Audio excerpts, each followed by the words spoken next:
देहाती डेटा और वाईफाई की खोज। आरव, जो शहर के कंक्रीट के जंगल में पला बढ़ा था, गर्मी की छुट्टियों के लिए पहली बार अपने दूर के चचेरे भाई से मिलने गांव आया।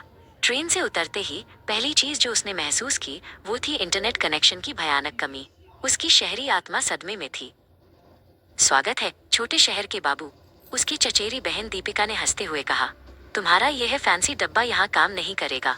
यहाँ हवा और धूप का सिग्नल है। आरव ने निराशा से सिर झुकाया। उसे लगा जैसे उसे 4G से सीधे 4BC में भेज दिया गया है।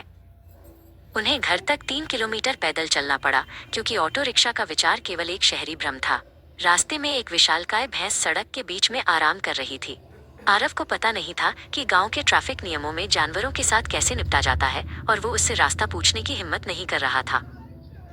घर पहुंचकर आरव ने देखा कि उसका बेड एक बुनी हुई चारपाई थी जो गद्दे से ज्यादा एक जाल जैसी लग रही थी।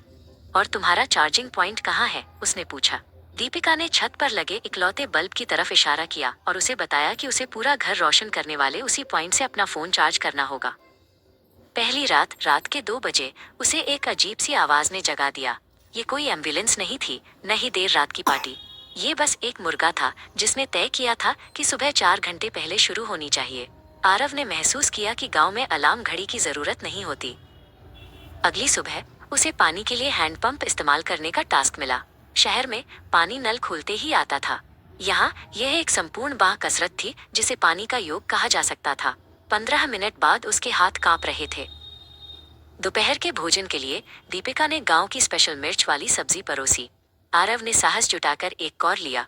उसके मुंह से धुआं निकलने लगा और उसे लगा जैसे उसकी जीभ ने स्वतंत्रता संग्राम शुरू कर दिया है।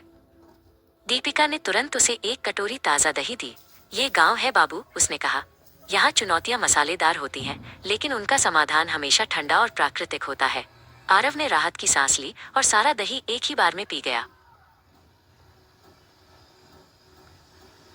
धीरे धीरे आरव ने गांव की लय को पकड़ना शुरू कर दिया। उसने अपना फोन अलमारी में रख दिया और सूरज की रोशनी और ताज़ी हवा के साथ तालमेल बिठाना सीख लिया। उसे एहसास हुआ कि ऑफलाइन होने से दिमाग को कितनी शांति मिलती है। वो अब भैंसों को भी हाय कह देता था।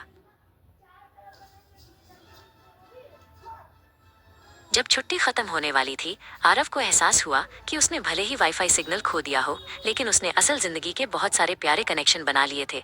खेती की जमीन से, ताजे दही से और दीपिका से। उसने अपनी अगली छुट्टी फिर से गांव